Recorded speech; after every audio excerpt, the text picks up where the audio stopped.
ang daming lapyerda ni Presidente, hindi po nagbunga ng karagdagang trabaho.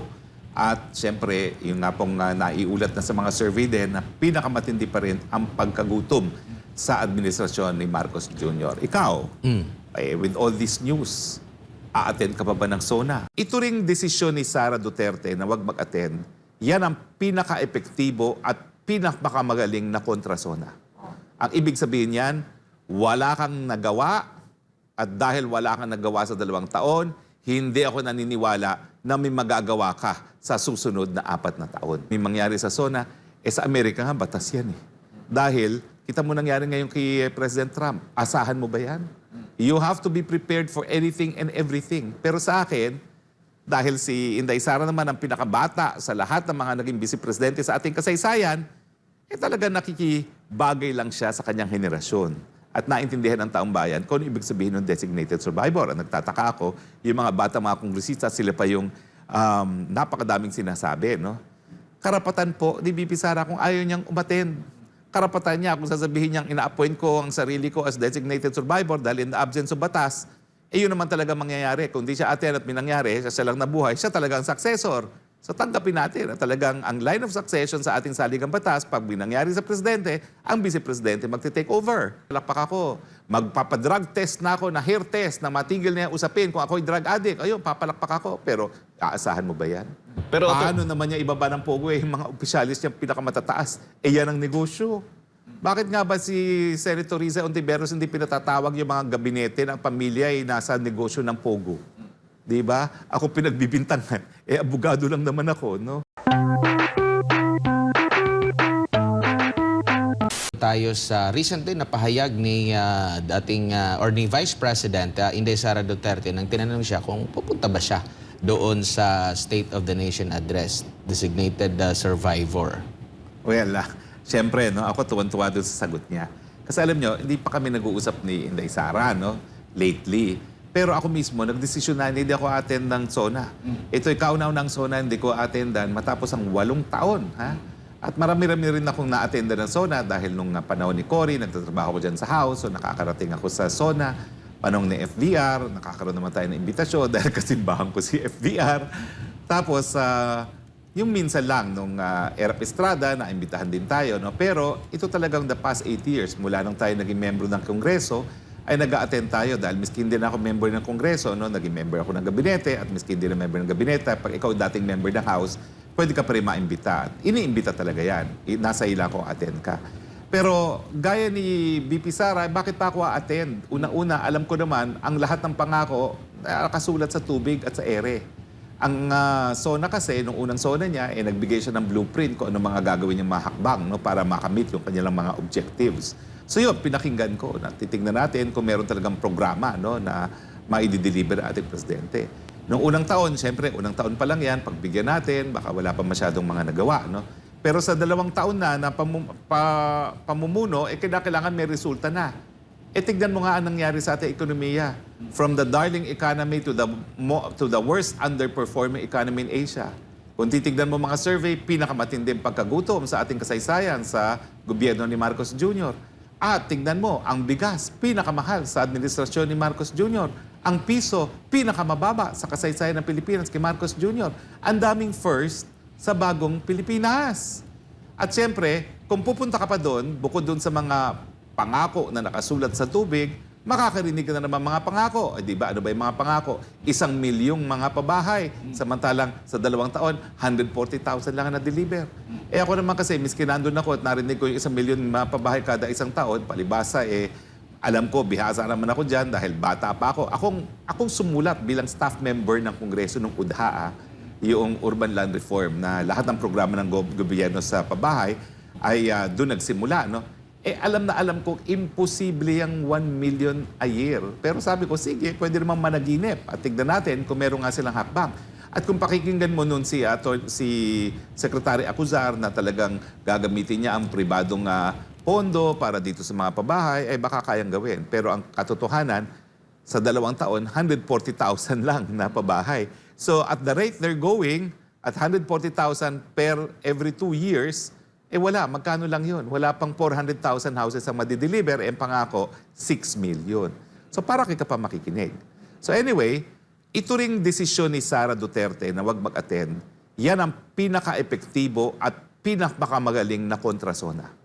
Ang ibig sabihin yan, wala kang nagawa at dahil wala kang nagawa sa 2 taon, hindi ako naniniwala na may magagawa ka sa susunod na 4 na taon. Yan ang mensahe. Kaya nga sabi ko, yan ang best kontrasona. Hindi na ako mag-aaksaya ng panahon na makinig na naman sa mga guni-guni na mga di umano ay nagawa ng administrasyon nito dahil ang alam natin, napakasama, pinakamasama ang buhay ng mga Pilipino sa 2 taon ng Marcos administration. So bakit pa ako makikinig? Bakit pa ako mag-aaksaya ng panahon? At yan din naman ang gagawin ng marami nating mga kababayan. Sa totoo lang naman, ang pinapanood ng taong bayan, yung mga suot ng kababaihan tuwing SONA. Dati, siyempre, lahat tayo excited makinig kung anong plano dahil bagong presidente, no? So blockbuster yung SONA na yan. Pero tingin ko ngayon, gaya ko na nawala na ng interes sa SONA, maraming din na makikinig rin sa SONA ni Presidente Marcos Jr. Dahil nga, paano hindi ka nakadeliver sa mga pangako mo ng 2 taon, paano ka makakadeliver sa susunod na 4 na taon?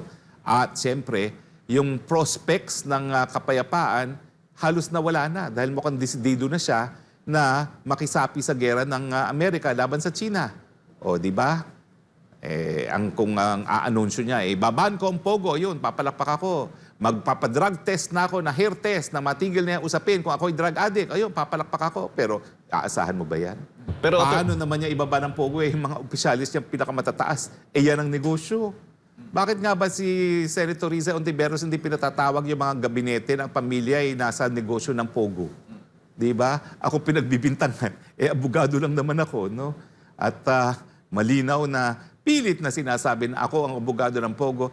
Paano naman mangyayari yun? Hindi naman po pwede ka maging abogado kung walang attorney-client relationship na pinakamatinding pagkakatiwala. Ayaw nga nila ako kunin dahil ako'y kalaban ng gobyerno. No? Ano naman mangyayari sa kanila pag abogado nila ay kalaban ng gobyerno? Lalo silang malilintikan. No? So anyway, yan po ang kadahilanan kung bakit ako'y pinupuri ko yung kanyang desisyon na hindi magdumalo. Dahil yan po ang pinakamagandang kontrasona. She said it all without saying anything. Ano ba yung awit na, you say it best when you say nothing at all. Sintonado po, pero yan po yung kanta na napakaganda. And yan po yung talagang mensahe na hindi pag-attend ni Inday Sara. Now, yung paggamit niya ng designated survivor, sa akin cute yun. Kasi ang katotohanan, miski wala tayong batas na meron talagang nagsasabi na may isang miyembro ng gabinete na hindi attend ng SONA dahil pag inatake ng terorista ang Kongreso, lahat patay, including those in the line of succession. Kasi President, Vice President, Senate President, House Speaker, and Chief Justice. Kung lahat yan nag-a-attend, na wala lahat, sa Amerika may batas sila na talagang isa hindi attend ng State of the Nation address para kung mangyari, siya yung designated survivor. Pero siyempre, kung hindi naman a-attend ang Vice President at meron nangyari, talagang siya naman ang constitutional successor.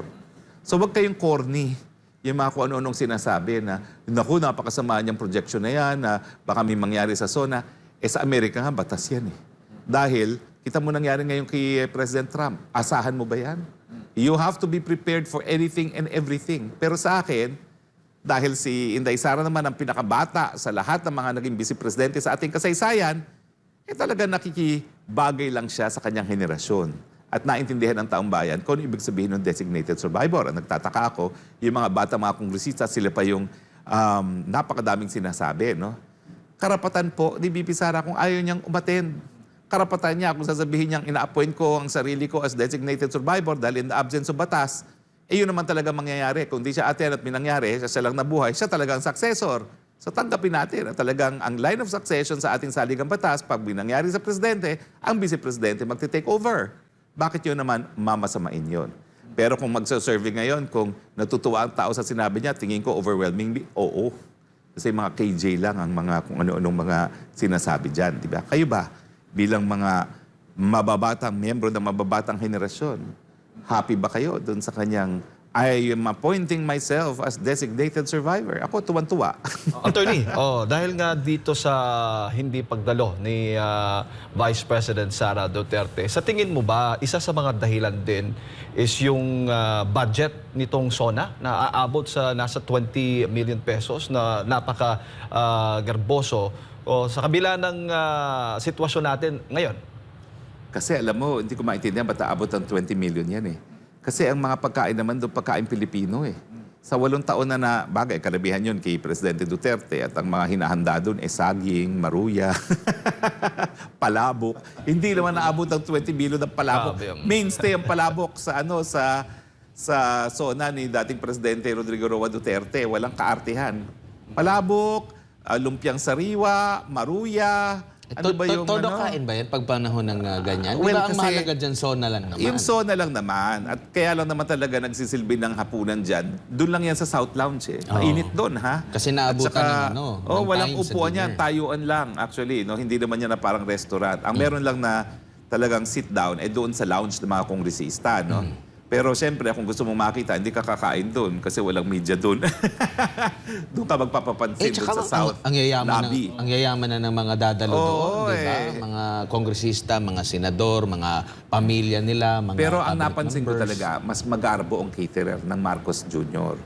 Alam ko po yan dahil yung pinakamahal na catering, yun ngayon ang nagkikater. Mantakin mo, kung 4,000 ang atin dyan, siyempre, kung ikaw pinakamahal na caterer, mahal talaga abot, no? Pero hindi ka rin naman po pwede magpakain ng garbo dyan kasi ang mga tao doon nag-i-stay lang naman dahil matagal yung sundo nila sa kanilang mga sasakyan. Dahil traffic.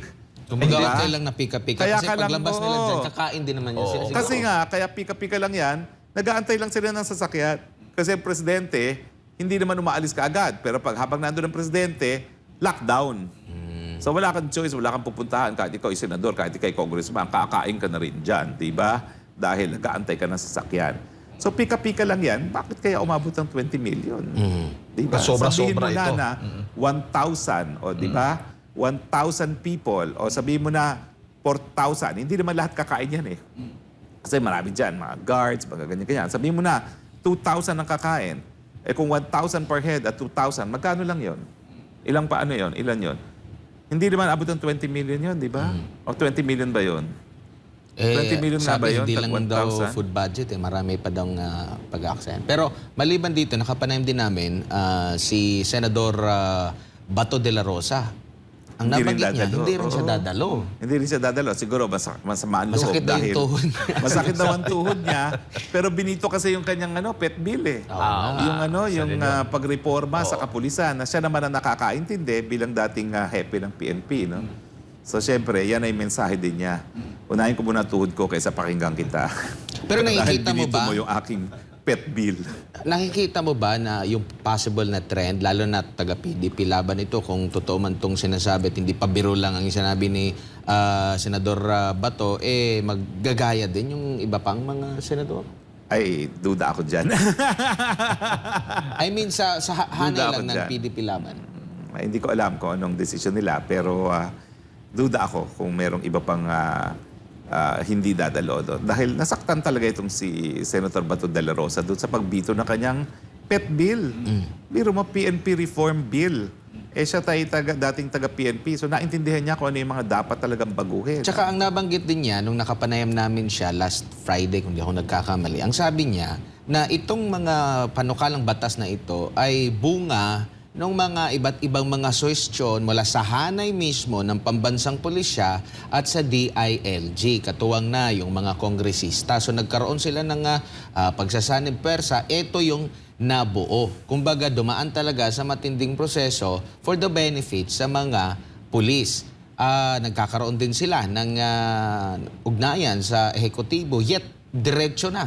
Veto agad. Wala nang ibang mga nasasayangan lang siya doon sa pagkakataon, sa ginugol na panahon, sa pera, sa pondo, pinag-isipang mabuti, nagsunog ng kilay para sa pagre-research, yet ito ang naging resulta.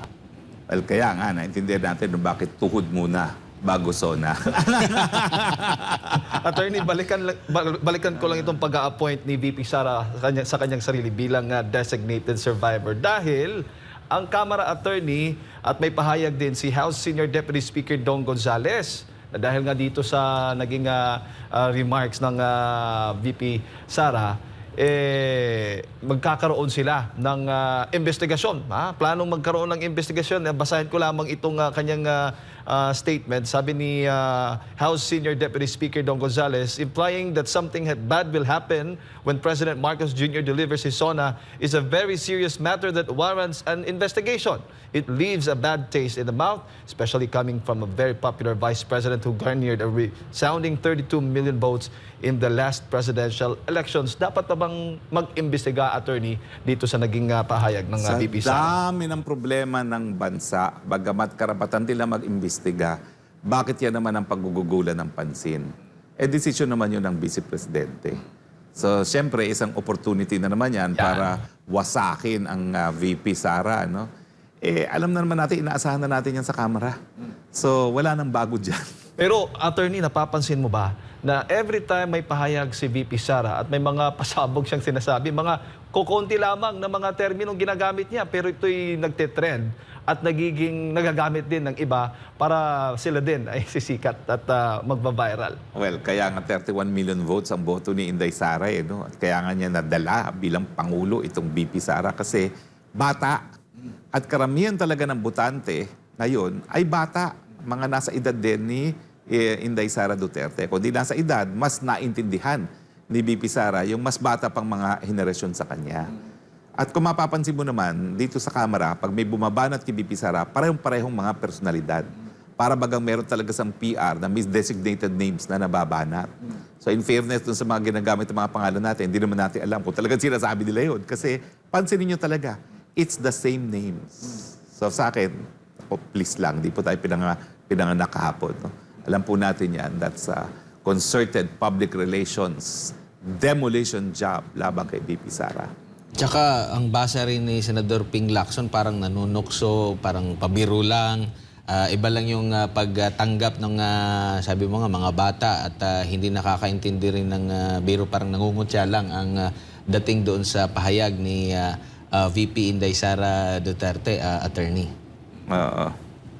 Yan. At batay nga sa mga komento dito, attorney, mula kay Sin Shisheng. Pero attorney, feeling ko madami din hindi a-attend ng, not only because of possible terroristic attacks sa SONA, but also dahil di a-attend si Sara and those na may hidden dissenting feelings, di na din a-attend dito na daw sa SONA, attorney. Ayan. So ito naging epekto, ha? Simpleng kung bumabanat si Inday Sara, VP Sara, attorney, talagang kukonti lang yung mga words na ginagamit niya, tsaka malalim yung meaning, attorney, na nagdudulot talaga ng tawag nito, nayayanig ang buong Pilipinas kapag siya ay nagsasalita, lalo na sa ganitong mga panahon, attorney.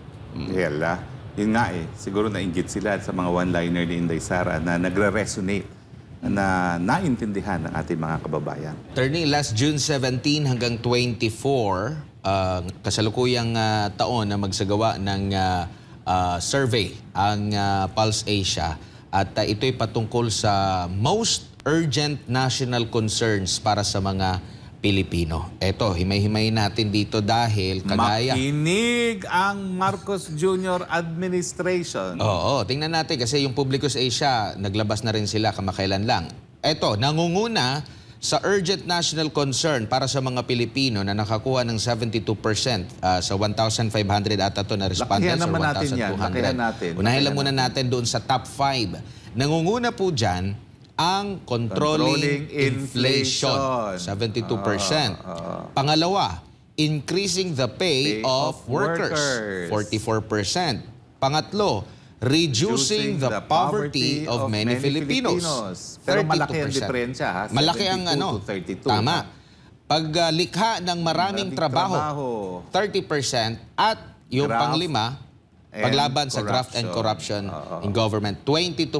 Top 5 na most urgent national The concerns. next 5. Ang next 5, ito, addressing the problem of involuntary hunger. Halos magkakaugnay pa rin doon sa top 5, di ba? Providing assistance to farmers including selling their products, 13. promoting peace in the and country. security. Okay. Okay, tapos 13% din yan, fighting criminality, 11, and enforcing the law on all, whether influential or ordinary people, 9%. Tapos, yung the next 5 naman, reducing the amount of taxes paid, providing support to small entrepreneurs to restore their businesses, stopping the destruction and abuse of government. Ito, defending the integrity. of Philippine territory against foreigners, 5. And protecting the welfare of OFW. Ay, isama na rin natin itong preparing Last to face 2. any kind of terrorism, 2%, at yung Changing pagbabago the ng Constitution, 1%. 1%. Oh, Marcos Jr. administration ha, ang problema po hindi West Philippine Sea. Ang problema hindi pag-aamenda ng saligang batas. Kulelat po 'yon. Parehong kulelat yan, dalawang yan. 5 and 1. Pero pinakamalaking problema ng taong bayan, 74% patuloy na pagtaas ng presyo ng bilihin or inflation. Ewan ko kung gising na kaya si Dr. Bato sa Canada, ang ating resident economist. Bagamat marami na siya nasabi kung anong dapat gawin para labanan ng inflation, may isa pang survey na nagsasabi na 74% ng mga Pilipino ay hindi kumbinsado na gumagawa ng tamang hakbang ang gobyerno para sa inflation at 4% lamang ang nagsabi na convinced sila na may ginagawa ang gobyerno. So paano ba lalabanan ang inflation? Ang naalala ko, ewan ko kung makokontak natin si Dr. Bato, no? Pero doon sa isang kapanayan natin sa kanya, ang sabi niya, ang problema natin ay supply side inflation. At ang number 1 cause of inflation ay yung pagtaas ng presyo ng pagkain at pangalawa, pagtaas ng presyo ng gasolina. Yung pagtaas ng presyo ng pagkain, kinakailangan talaga ang solusyon dyan, bigyan ng tulong ang ating mga magsasaka para mapataas ang kanilang ani at tumaas ang kanilang mga kita nang bumaba din ang presyo ng mga bilihin ng pagkain. Ibig sabihin dyan, suporta para sa mga bagong binhi, suporta para sa pataba, sa insecticides, sa pagme-mechanize at syempre sa patubig. Kaya naman, naniniwala doon ako sa sinabi ng National Irrigation Authority na kinakailangan nila ng 200 billion para sa food security kasi talagang habang wala tayong Mekong River, gaya na ating mga kratik bansa na Thailand, Cambodia at Vietnam, ang kinakailangan talaga natin ay mga irigasyon. Dahil talaga namang 50% pa lang po ng bansa ang merong irigasyon dahil tayo po nagsulong ng libreng irigasyon sa mga maliliit na magsasaka at talagang 50% lang po ang merong irigasyon. Kaya naman po, mababa ang productivity ng ating mga magsasaka. Pangalawa, pagdating naman dun sa mataas sa presyo ng bilihin ng langis, hindi po totoo na wala tayong pwedeng gawin dyan. Ang bansang China, India, Turkey, kumakala po sila ng langis sa Ruso. Kaya lang, ang Pilipinas, dahil sunod-sunuran tayo sa Amerika, kinikilala natin yung sanctions ng Amerika laban sa Russia. Pero, bakit naman po natin kikilalanin yan? Ang kinakailangan natin, mas mababang presyo ng langis at iba pang mga petroleum produkto. So sa akin, baliwalain po natin yung sanctions na yan. Hindi natin kalaban ng kahit sino. Kung makakaangkat tayo ng mas murang langis at iba pang mga petrolyo sa bansang Russia, gawin po natin yan. Habang hindi natin ginagawa yan, walang nakikitang aksyon ng gobyerno para pababain ang presyo ng mga bilihin. At least para alam ng ating mga kababayan, ano ba yung mga significant na ganap bago isinagawa yung survey attorney. Okay, unahin lang natin dito, no? During that time ay nagkaroon na rin ng pagtaas ng minimum wage dito sa Metro Manila, nalagdaan yung Napakaliit NIR, naman. Oo. yung issue kay Congressman Teves, yung failure ng NTC na masolusyonan itong tax scams. Nandito pa yung bagong EO na dapat kantahin at i-memorize kasama sa i-recite ang bagong Pilipinas. Nagkaroon din ng executive order na ibaba sa 15% itong taripa sa mga imported na bigas. Nagkaroon din ng issue ng China Coast Guard at Philippine Navy, di ba? Kung saan nagkaroon ng matinding tensyon. Nandyan din yung issue ni Bamban Mayor Alice Go. Nagkaroon din ng yung balasahan, nagkaroon ng pagpapalit ng liderato ng Senado at yung pagdeklara ni Vice President Inday Sara Duterte na siya ay magre-resign bilang Education Secretary at Co-Vice Chairperson ng NTF-ELCAC. So nakikita natin dito na sa kabila nitong mga ganap, mga significant na mga issue na naganap sa ating bansa, nananatili, parang wala silang pake. Attorney, lalo na kung usapin na nakaka-apekto sa kanilang sikmura ang pag-uusapan at ito nga yung mataas na presyo ng mga bilihin. Well, talagang yan po paunahing problema natin dahil habang tumataas ang presyo ng bilihin, hindi naman tumataas ang sweldo at hindi nadadagdagan ang mga trabaho. Bagamat ang daming labyerda ni Presidente, hindi po nagbunga ng karagdagang trabaho. At siyempre, yung nga pong naiulat na sa mga survey din na pinakamatindi pa rin ang pagkagutom sa administrasyon ni Marcos Jr. Ikaw, with all this news, a-attend ka pa ba ng SONA? Ang nais nating malaman, anong gagawin mo para pababain ang presyo ng bilihin? Ang sasabihin mo, gigirahin mong China. Yun lang naman ang sasabihin niya sa kanyang, sa kanyang SONA, di ba? Dahil sa tingin niya, makakalimutan ng mga Pilipino yung sakit ng kulob ng tiyan kung hahanap siya ng kaalaban na gaya ng China. Tayo, attorney, mas makinig pa tayo doon mismo sa taong bayan, yung boses nila, yung kanilang sitwasyon ngayon. Dapat ang marinig ng maraming Pilipino, lalo na sa ibang bansa, lalo na dito sa panahon ng SONA. At yun ang tutukan natin. Oo. Ang dito, attorney, di ba, nagkaroon ng malaking porsyento sa budget natin sa Marcos administration para dito sa mga ayuda. So sa kabila po ng ayuda, alam naman natin, iilan lang talaga yung nakakatanggap ng mga ayuda. Mas marami pa rin yung, kumbaga, nagsusumikap, merong regular na mga trabaho, pero nagre-reklamo pa rin sila sa mataas na presyo ng mga bilihin. So kumbaga, aanhin mo naman yung ayuda mo, nakakarampot lang, kung hindi naman ito pang matagalan na makakatulong sa kanila. Kasi mahal pa rin po yung presyo ng mga bilihin. Now, ngayon, tinanong din ng Pulse Asia ang taong bayan kung ano yung kanilang gustong marinig at i-discuss sa SONA. Okay, ang specific na tanong ng Pulse Asia ay ito. Ano-ano po ang mga gusto ninyong talakayin o banggitin ni Presidente Marcos sa darating na ulat sa bayan o SONA? Maaari kayong pumili na hanggang 3 sagot. Maaari kayong magbanggit ng iba pang mga wala sa listahan. At ang nangunguna pa rin dito ay 57% nagsasabi sila, ang taong bayan na gusto nilang marinig sa SONA ay controlling inflation. Yung pa rin ang gusto nilang marinig. Pangalawa, pag-ibayuhin, i-develop, i-improve ang national economy, 36%. Paglikha ng maraming trabaho o di kaya ay kabuhayan, 35%. Actions to be taken to stop the incursion of other countries in the Philippine territory, 31%. Paglaban sa graft and corruption, ito, minsan hindi natin naririnig, attorney Naririnig lang natin, may kakalabanin daw, pero wala naman tayong naririnig na merong mga napatalsik, nasibak, nakasuhan na mga korap na mga opisyal. Wala din tayong narinig, attorney, na merong nag-chip in na mga friends, nag-ambagan para makabuo ng reward laban dito sa mga korap. Diba? Taasan ang bayad or sahod ng mga manggagawa. Ito, eradicating the problem of illegal drugs, 21%. So ibig sabihin, laganap na naman yung illegal na droga.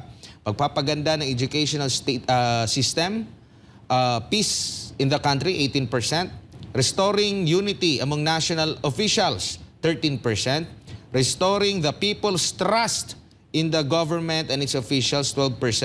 Yung pagbabago ng konstitusyon, 5% lamang po. So ito po yung, top 10 ba ito? Na pangangailangan ng taong bayan na gustong italakayin na nila ng Pangulo sa darating na SONA attorney. So ang top 3, kapareho pa rin yung mga issue na nakakabahala sa ating taong bayan. Bagamat marami rin gusto malaman kung anong gagawin ng ating presidente dito nga sa mga pagpasok ng mga dayuhan sa ating teritoryo. No? Pero hindi naman yan kinukonsidera na talagang napakalaking problema ng bayan dun sa survey mismo. Dahil 5% lang ang nagsabi na yan talaga ay issue na nakakabahala sa kanila. Samantala, tinanong din ng Pulse Asia ang taong bayan, ito yung kanilang tanong, may mga binitiwang pangako si Presidente Marcos nung kampanya at sa mga naunang SONA niya, natuto pa rin ang kanyang administrasyon kapag nanalo at sila ay nanunungkulan na. Alin ang mga pangako ng administrasyon na natupad na? Ito, unahin natin. Tignan natin ang mga natupad na pangako Natupad. sanghayong sa pulso ng bayan. Strengthened o pagpapalakas sa turismo. Oh my goodness. Okay? Iyon yung Tingnan nga nangunguna. natin kung talagang ilan na yung dumating na mga turista dahil alam ko bumaba rin Bumaba yan. eh. Oo. Nagkakaroon pa ng diskriminasyon sa mga Chinese na yun yung isa sa mga marami. Biruin mo, 1 billion yan sila. Makakuha natin ilang 1.4 billion. Oo. Malakas ang middle class na kaya Oo. magbiyahe. Oo. Build Better More. Kumbaga may ilang mga proyekto din na ipinagpatuloy ng kasalukuyang administrasyon na namana nila sa nakalipas na administrasyon. Pero wala pa ang sinabi kasi dito ni kung akong matatanda natin, ipagpapatuloy niya. Di ko lang alam kung ano pa yung mga bagong mga proyekto niya. Kasi sabi niya dito, build better more. So wala tayong masyadong narinig. Unlike doon sa nakalipas na administrasyon na talagang golden age talaga, no? Maraming mga mga proyekto. Ang problema kasi yung pondo para sa mga national projects napunta sa mga kongresista.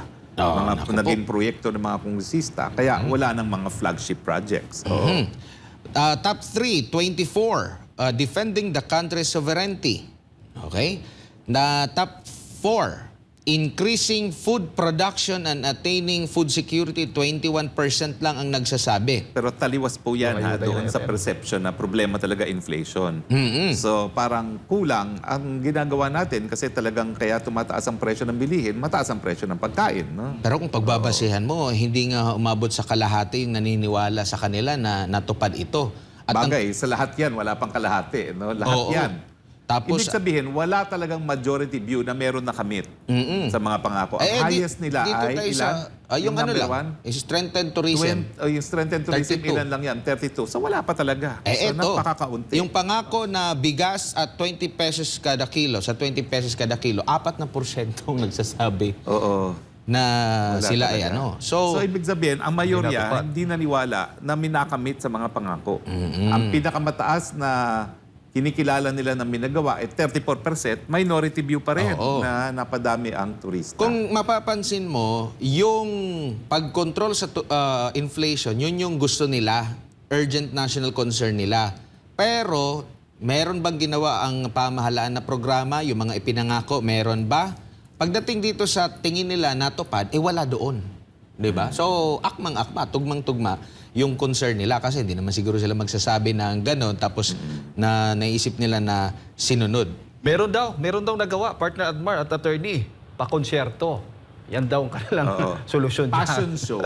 Di ba? Maraming passion show. Yun nga Konsyerto. yun nga yung problema, attorney, kasi Concerts. Concert. hindi Daming national concert. Kaliwat kanan. interest, hindi national concern. Masyado naman kayo demanding. Tama na yan nung nagpa-concert sa Malacanang. Pinapasok na kayo, pinakinig na kayo ng tugtugin. Hindi nagreklamo naman pa kayo. national problem. Gusto nyo pang pababain ng presyo ng bilihin, sobrang bang kayo. Oo. Di ba sabi nga ni Demanding Pangulong daw, demanding. Bongbong Marcos, ito yung natandaan ko sa niya, Sona. Ang pangarap nyo, pangarap ko rin. So hanggang pangarap na lang lahat tayo. Well, libre man pangarap. Anong sama doon? At least, nagkakaroon kayo ng pangarap dahil walang katuparan ng mga pangako. O, masyado kayong demanding. Oo, pero dito, attorney, parang nagiging bulag, pipi, bingi. Kasi iba yung kanilang iba yung kanilang pinagtutuunan ng pansin, ang mga Duterte. Parang politika na ang kanilang nagtutuunan ng pansin at mercy ang taong bayan. Meron silang pakonsuelo sa pamamagitan ng pagbibigay ng ayuda. Pero sa kabila pa rin ito, ang tingin pa rin, ang gusto pa rin ng taong bayan, aanhin mo yung ayuda kung hindi naman ito pang matagalan at kung hindi naman ito magkakasya sa kanilang kailangang supply. Kasi nga, sa mahal ng presyo ng mga bilihin. Ano kaya, nakontak natin si Dr. Bato, no? Para at least, dahil karamihan talaga, 74%, yan ay nakakarami, ang talagang tingin nilang problema ay mataas na presyong bilihin, kung anong mga hakbang na dapat gawin. Baka naman madinig ito ni Marcos Jr. nang maisama na niya sa talumpati niya, no? Dahil baka mamaya, hindi na naman niya addressin yung number 1 issue na nakakabahala sa ating mga kababayan. Sinusubukan pa natin, attorney. Sabi dito ni Medardo Reyno, yung sinabi ni PBBM, sana ipatupad niya ang tunay na demokrasya dito sa Pilipinas. Parang ang demokrasya lang ata para sa kanila. Pero pag kalaban nila, wala nang demokrasya. Pag pumupuna sa kanila, pag kinokorek sa kanila, sila, wala nang demokrasya, attorney. At dito rin sa issue, attorney, ng pagpapatayo ng stadium para kay Taylor Swift. Ano bang masasabi mo dito? Balak daw kumpletuhin na by 2028. Hindi ko maintindihan bakit para kay Taylor Swift gagastos pa ang taong bayan. Kahit papano, ano pa rin yan Clark Authority pa rin yan, GOCC pa rin yan, pero ng taong bayan pa rin yan. Ano man pakialam natin kung hindi makakarating dito si Taylor Swift? Unang-una, hindi natin alam kung pwede pa siyang dumating dito dahil meron siyang exclusivity contract. Doon lang siya sa Singapore pwede mag-concert sa Southeast Asia, di ba? So para pa tayo magpapatayo ng mas malaki pang venue. Palakas ng turismo natin, attorney. Sos Mariosep naman, no? Paano talakas ang turismo? Yung pinakamalaking bumabiyahe na bansa, Chino, ayaw natin papuntahin dito. namang problema nga In sila fact, sa nabili. Oo, wala silang binibigay na visa sa mga Chino ngayon. Pahirapan ang kuha ng visa. Paano naman tayo mangiinganyo ng turismo? Ayaw natin sila papasukin to begin with, no? Oo. Baka makapasok yung mga espiya. Kaya yung mga espiya nandun na lang sa Thailand, Oo, doon sa sila Malaysia, nagbi-beach, sa Malaysia, doon sila- sa Vietnam. doon na lang, Doon winawaldas sila yung nag-good pera time nila. Sa Bali. Oo. At anyway, ang Pilipinas naman pare-pareho naman daw tayo ng attraction pero hindi po yung totoo ha. Bagamat tayo may beach, napakaganda po ng mga beaches natin. Napakaganda ng mga diving sites natin. Wala po yan talagang comparison kung dyan lang sa mga beaches ng Thailand.